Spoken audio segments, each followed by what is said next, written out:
Daily 3 மாத காலம் எனக்கு வெளியே சென்று படிப்பதற்கு ஒரு வாய்ப்பு, ஒரு அரிய வாய்ப்பு, நல்ல ஒரு வாய்ப்பு. கட்சியும் கூட பெரிய மனதோடு அனுமதி கொடுத்து இந்த 3 மாத காலத்திற்கு தமிழகத்தில் பாரதிய ஜனதா கட்சி வழிநடத்துவதற்கு அண்ணன் ஹெச் ராஜா அவர்கள், மூத்த தலைவர், அவருடைய தலைமையிலே ஒரு ஒருங்கிணைப்பு குழுவை உருவாக்கி மிக சிறப்பாக வெற்றிகரமாக இந்த 3 மாத காலத்தில் பாரதிய ஜனதா கட்சியினுடைய உறுப்பினர் சேர்க்கை முகாம் அதெல்லாம் முடிந்த பிறகு இப்பொழுது கட்சியில் எப்பொழுதும் 3 ஆண்டுகளுக்கு ஒரு முறை பாரம்பரியமாக கிளை தலைவரிலிருந்து மாநில தலைவர் வரை நடத்தப்படக்கூடிய தேர்தலுக்கு நம்முடைய கட்சி ஆயத்தமாகிக் கொண்டிருக்கிறது. கடுமையாக பாடுபட்ட நம்முடைய பாரதிய ஜனதா கட்சியினுடைய எல்லா தொண்டர்களுக்கும் தலைவர்களுக்கும் மிக முக்கியமாக அண்ணன் ஹெச் ராஜா அவர்களுக்கும் இந்த நேரத்தில் நெஞ்சார்ந்த நன்றிகளை தெரிவிப்பதற்கு நான் கடமைப்பட்டிருக்கின்றேன்.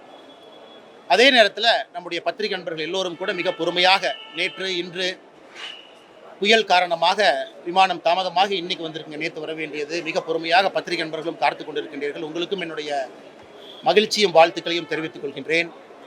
அதே நேரத்தில் உங்களுக்கு கேள்விகள் இருக்கும், கேளுங்கன்னா ஒருத்தராக நான் பதில் சொல்கிறேங்கண்ணா.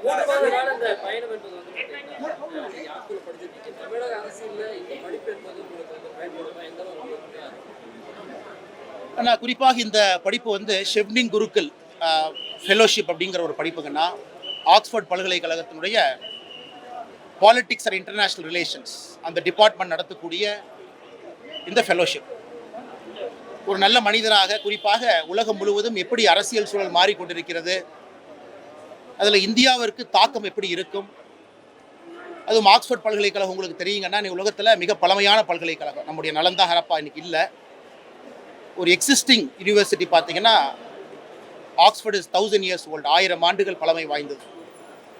அங்கே போய் படிக்கும்பொழுது ஒரு பெரிய ஒரு உலகத்தை பார்ப்பதற்கு ஒரு வாய்ப்பு. நிறைய நோபல் பிரைஸ் ஜெயிச்சவங்க பாடம் எடுத்திருக்கிறாங்க, பிரிட்டிஷ் பிரைம் மினிஸ்டர்ஸ், முன்னாள் பிரதமர்கள் பாடம் எடுத்திருக்கிறாங்க, பெரிய பெரிய ஆளுமைகள்லாம் ஆக்ஸ்ஃபோர்ட் பல்கலைக்கழகத்தில் அவர்கள் துறையில் சாதனையெல்லாம் முடிந்த பிறகு பேராசிரியர்களாக பணிபுரிகிறாங்க. எல்லோரையும் பார்ப்பதற்கு ஒரு பெரிய வாய்ப்பு.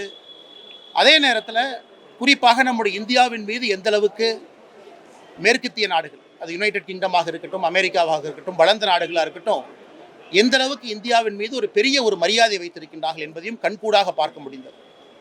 இன்றைக்கு இந்தியாவினுடைய நிறைய மாடல் ஆக்ஸ்ஃபோர்ட் பல்கலைக்கழகத்தில் ஒரு கேஸ் ஸ்டடி எடுத்திருக்கிறாங்க, அதை பற்றி படிக்கிறாங்க. அது எல்லாம் கூட கொஞ்சம் தூரத்திலிருந்து பார்ப்பதற்கு. அதே நேரத்தில் ஒரு அரசியல் இருக்கும் பொழுது அப்பப்போது நாம் கொஞ்சம் ஷேப் பண்ணிக்கணுங்கண்ணா. அதுபோல் இந்த 40 ஆண்டு காலம் வாழ்ந்திருக்கின்றேன். இந்த 3 மாத காலம் என்பது என்ன ஷேப் பண்ணுறக்கு ஒரு வாய்ப்பு. நம்முடைய குறை நிறைகளை இன்னும் கொஞ்சம் பெட்டராக பண்ணுறக்கு, நம்முடைய பாலிட்டிக்ஸை இன்னும் கொஞ்சம் நல்லா பண்ணுறக்கு, நம்ம இருக்கக்கூடிய சிறு குறைகள் இருந்தால் அதெல்லாம் சரி பண்ணுறக்கு ஒரு வாய்ப்பு, நம்மை உள்ளே பார்ப்பதற்கு ஒரு வாய்ப்பு. அதனால் இந்த 3 மாத காலம் எனக்கு கிடைத்த ஒரு பெரிய பாக்கியமாக கருதுறங்கன்னா, கட்சி அனுமதி கொடுத்துருக்காங்க. நார்மலாக கட்சியில் கொடுக்க மாட்டாங்க, ஆனால் கட்சிக்கு முதல்ல நான் நன்றி கடன் பட்டிருக்கேன். ஆமாங்க,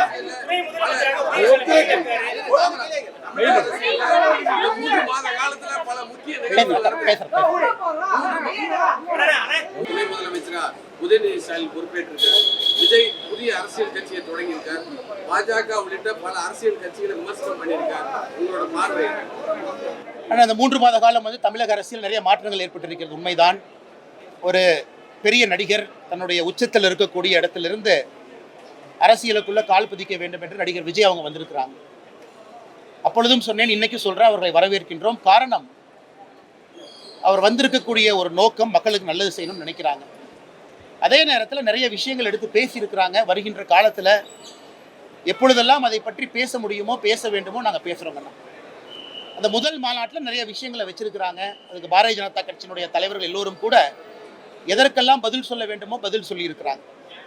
அக்டோபர் 28ஆம் தேதிக்கு பிறகு இன்னைக்கு நடிகர் விஜய் அவர்கள் மறுபடியும் 2-3 நிகழ்ச்சியில் பங்கேற்றிருக்கிறாங்க. அவர் ஆக்டிவ் பாலிடிக்ஸ் வரும்பொழுது அவருடைய கருத்துக்கள்லாம் வைக்க ஆரம்பிக்கும் பொழுது பாரதிய ஜனதா கட்சியும் எங்களுடைய கருத்துக்களை மக்கள் முன்னாடி வைப்போம். அதனால் நிச்சயமாக வரவேற்கின்றோம். மக்களுக்கு ஒரு one more opportunity, one more சாய்ஸுங்கண்ணா. அதனால் அடுத்த ஒரு ஆண்டு காலம் எப்படி இருக்கும் என்பதை தமிழக மக்கள் தீர்மானிக்க போகிறாங்க, நிர்ணயிக்க போகிறாங்க. அதே நேரத்தில் திரு உதயநிதி ஸ்டாலின் அவர்கள் தமிழகத்தினுடைய துணை முதல்வராக பொறுப்பேற்றிருக்கிறாங்க. ஒரு வேகமான வளர்ச்சி கட்சிக்குள்ள எம்எல்ஏ ஆனாங்க, அதன் பிறகு உடனடியாக அமைச்சரானாங்க, அதன் பிறகு இன்றைக்கி துணை முதல்வராக இருக்கிறாங்க. அதையும் பொறுத்திருந்து பார்க்கணும். ஏன்னா பாரதிய ஜனதா கட்சி தொடர்ந்து வைக்கக்கூடிய குற்றச்சாட்டு, திராவிட கட்சிகள் குறிப்பாக இதில் திராவிட முன்னேற்ற கழகம் எப்பொழுதும் ஒரு குடும்பத்தை சார்ந்திருக்கு, வெளியிருந்து வரக்கூடிய டேலண்ட் அங்கே குறைஞ்சிருச்சு, டேலண்ட் பூல் குறைய குறைய ஒரு குடும்பத்தை சார்ந்து அந்த கட்சி தன்னை நடத்தி கொண்டிருக்கிறது தொடர்ந்து வைக்கக்கூடிய குற்றச்சாட்டு இன்னைக்கு அவங்க உண்மைன்னு சொல்லியிருக்கிறாங்க. அதே போல உதயநிதி ஸ்டாலின் அவருடைய செயல்பாடு வருகின்ற காலத்தில் துணை முதல்வராக எங்கே அவரை விமர்சிக்க வேண்டுமோ நிச்சயமாக விமர்சிப்போம், நன்றாக செயல்பட்டால் நிச்சயமாக பாராட்டுவோம். அதே நேரத்தில் மூன்றாவது இன்னொன்று பார்த்தீங்கன்னா, பாரதிய ஜனதா கட்சி அகில இந்திய அளவில் ஹரியானாவில் ஒரு பெரிய வெற்றியை பெற்றிருக்கிறது, மகாராஷ்டிராவில் ஒரு சரித்திரம் காணாத ஒரு வெற்றியை பெற்றிருக்கிறது. அதுவும் கூட ஒரு நார்த் ஸ்டேட், ஒரு சவுத் ஸ்டேட், இரண்டும் ஒரு மிக முக்கியமான ஒரு விஷயம். அதுவும் லோக்சபா தேர்தலில் மகாராஷ்டிராவில் நாம் வாங்கியிருக்கக்கூடிய எம்பிக்களை பார்த்தீங்க, இன்னைக்கு அசம்பிளியில் நீங்கள் பார்த்துருக்கிறீங்க, அது அப்படியே களம் மாறி இருக்கிறது. ஹரியானாவில் நாம் வாங்கியிருக்கக்கூடிய எம்பியை பார்த்தீங்க, இன்னைக்கு லோக்சபா பார்த்தீங்க, இன்னைக்கு அசம்பிளி பார்க்குறீங்க. இதெல்லாம் கூட இந்திய அளவில் பாரதிய ஜனதா கட்சி இன்னும் வலிமையாக எல்லா மாநிலத்திலும் கூட முதன்மை கட்சியாக இருக்கிறது என்பதை மறுபடியும் ஊர்ஜிதம் செய்திருக்கின்றோம். அதே நேரத்தில் ஒரு பெரிய 3 மாத காலமாக இந்தியா முழுவதும் கோடிக்கணக்கான தொண்டர்கள் பாரதிய ஜனதா கட்சியில் தன்னை உறுப்பினராக இணைத்திருக்கின்றார்கள். தமிழகத்திலும் பெரிய எண்ணிக்கையில் இணைஞ்சிருக்கிறாங்க. இப்போ அமைப்பு தேர்தல் ஆரம்பமாக இருக்கிறது. இந்தியாவில் இன்னைக்கு ஜனநாயக கட்சியாக இருக்கக்கூடிய ஒரே கட்சி பாரதிய ஜனதா கட்சி.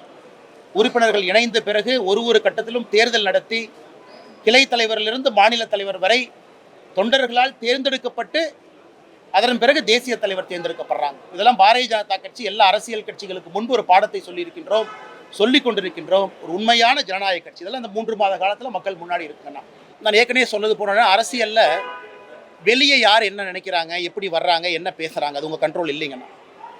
விஜய் அவர்களை பொறுத்தவரை தமிழகத்தில் இன்னைக்கு திராவிட கட்சிகள் பேசக்கூடிய அதே சித்தாந்தத்தை தான் விஜய் அவங்க பேசுகிறாங்க. புதிதாக எதுவும் இல்லை. நாங்கள் எங்கள் இடத்துல பத்திரமா நிற்கிறோம், எங்களுடைய பாதங்கள் வலிமையாக தாங்கி நிற்குது. ஆனால் விஜய் அவர்களுடைய பேச்சு, அவருடைய கொள்கை கிட்டத்தட்ட திராவிட கட்சிகளுடைய கொள்கையோடு தான் ஒத்து போகிறாங்க அவர் பேசுகின்ற பேச்சு எல்லாம். அதனால் இது யாருக்கு பாதிப்பு ஏற்படும் என்பதை பொதுமக்கள் எல்லோரும் கூட கணிச்சிட்டாங்க.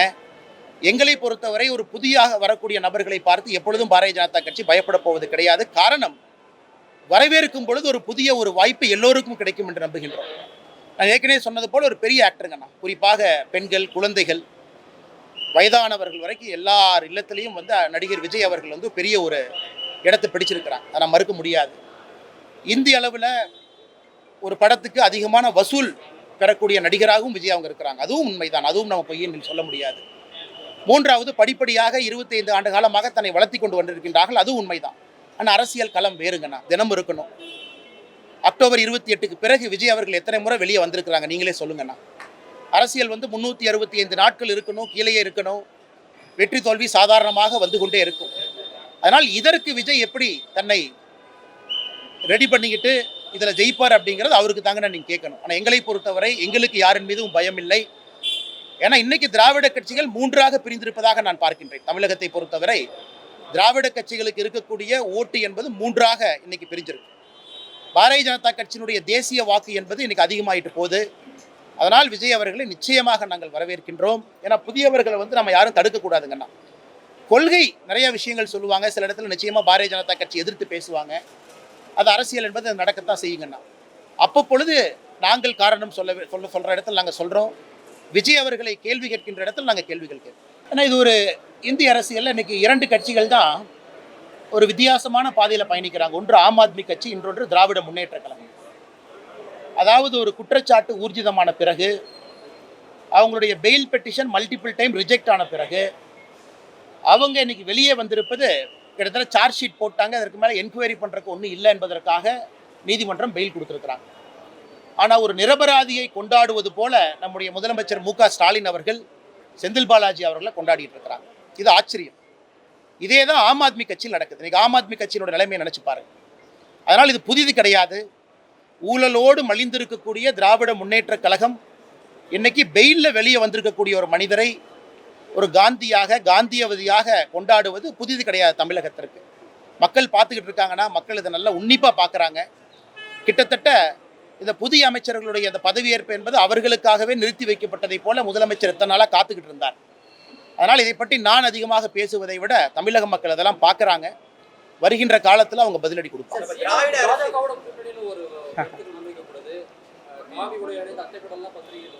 இப்ப ரஜினி சந்தித்த பிறகு அதோடைய கருத்து வேற மாதிரி வருது. பிஜேபி கூட்டணி வைப்பாரு. ஆனால் அண்ணன் சீமான் அவர்களுடைய பாதை தனி, எங்களுடைய பாதை தனிங்கன்னா வேறு வேறு பாதையில் இருக்கும். ஒரு நல்ல நண்பராக இருக்கின்றார். அதே நேரத்தில் பாரதிய ஜனதா கட்சியை காரசாரமாக விமர்சிக்கிறார் பல இடத்துல. அவர் ஒரு புதிய பாதையில் பயணிக்கணும்னு நினைக்கிறாரு, பயணிச்சுக்கிட்டு இருக்காருங்கண்ணா. அதனால் பாரதிய ஜனதா கட்சியினுடைய பாதையும் அவர் பாதையும் கண்டிப்பாக வேறு வேறு பாதைகள். அதனால் அவருடைய பாதையில் அவர் போகட்டும், எங்கள் பாதையில் நாங்கள் போகிறோம். இன்றைக்கி தமிழக மக்களுக்கு நிறைய வாய்ப்பு கிடைச்சிருக்கு. மக்கள் எல்லாத்தையும் பார்த்து முடிவெடுப்பாங்க. 2026 மிக முக்கிய சரித்திர தேர்தலாக தமிழகத்தில் அமைய போகுது. காரணம், அண்ணன் சீமான் இருக்கிறாங்க, அண்ணன் விஜய் அவங்க இருக்கிறாங்க, பாரதிய ஜனதா கட்சி இருக்குது. இதற்கு முன்பு இருக்கக்கூடிய திராவிட கட்சிகள், ஆளுமையாக இருந்தவர்கள், ஆளுங்கட்சியாக இருக்கிறவங்க, எதிர்க்கட்சியாக இருக்கிறவங்க இருக்கிறாங்க. எங்களோடு கூட்டணியில் இருக்கக்கூடிய பெரிய கட்சிகள், பாட்டாளி மக்கள் கட்சியிலேருந்து அண்ணன் டிடிவி தினகரன்லேருந்து எல்லோரும் எங்களோடு இருக்கிறாங்க. அதனால் 2026 ஒரு புதிய களமாக இருக்கும். பொறுத்திருந்து பார்ப்போம். நிறைய பாஜகலே கடந்த 3 மாசமா தொடர்ந்து உற்சாகம் இல்லைங்கிற மாதிரியான ஒரு ஆலயத்திலையோ சட்டமன்றத்திலையும் நிறைய இந்த உங்கள் வருகைக்கு பிறகு அது மாற்றங்கள் இருக்கு இல்லைங்கண்ணா. அதாவது இந்த 3 மாதமாக பாரதிய ஜனதா கட்சியை பொறுத்தவரை வெளி வேலைகள் கொஞ்சம் குறைச்சிக்கிட்டு ஆர்கனைசேஷன் ஒர்க், அமைப்பு ரீதியான பணிகள் அதிகம். அதான் பார்ப்பதற்கு உங்களுக்கு அது மாதிரி தெரிஞ்சிருக்குங்கன்னா, அமைப்பு ரீதியாக ரொம்ப பலப்படுத்தியிருக்காங்க. நிறைய வேலைகள் நடந்திருக்கு. குறிப்பாக நம்முடைய மூத்த தலைவர்கள் எல்லோரும் முன்னின்று அமைப்பு ரீதியாக புதிய தொண்டர்கள் உற்சாகத்தோடு வரவேற்றிருக்காங்க. உண்மையை சொல்ல வேண்டும் என்றால், ஒரு கட்சியினுடைய நம்பர் நான் சொல்லக்கூடாதுங்கன்னா, பாரதிய ஜனதா கட்சி தமிழகத்தில் கடந்த 2010 ஒரு 5 ஆண்டு காலமும் நம்மகிட்ட எவ்வளோ மெம்பர்ஷிப் இருப்பாங்க, அந்த ரேஷியோவில் நீங்கள் பார்த்தீங்கன்னா இன்றைக்கி 8 மடங்கு வளர்ந்துருக்கின்றோம். இதற்கு முன்பு இருந்த மெம்பர்ஷிப் இன்றைக்கி 8 மடங்கு வளர்ந்துருக்கு. இப்போ நீங்களே கூட்டி கழிச்சு பார்த்துக்கண்ணா, அதிகாரப்பூர்வமாக இதெல்லாம் முடிந்த பிறகு நம்முடைய மத்திய தலைமை அதிகாரப்பூர்வமாக நம்பர் சொல்லுவாங்கன்னா 8 மடங்கு பாரதிய ஜனதா கட்சி வளர்ந்துருக்கு. இது வளர்ச்சி தானே. அதெல்லாம் இந்த 3 மாத காலமாக எல்லாத்தையும் சேர்த்திருக்கிறாங்க. ஆமாம், நான் கிளம்பி போகிறதுக்கு முன்னாடியே நம்முடைய தலைவர்கள் எல்லோரும் இணைந்து 1 கோடி என்கின்ற ஒரு பெரிய டார்கெட்டை வச்சோம். 1 கோடி தெரியும் எங்களுக்கு. 1 கோடி என்பது திராவிட கட்சிகள் சொல்லுவாங்க. எங்கிட்ட 1 கோடி பேர் உறுப்பினர் இருக்கிறாங்க. பாரதிய ஜனதா கட்சியும் 1 கோடியை நோக்கி செல்ல வேண்டும் என்பதற்காக வைத்தோம். கிட்டத்தட்ட நாங்கள் மனசில் என்ன நினைச்சோமோ அதை நோக்கி வந்துகிட்டு இருக்கோம்.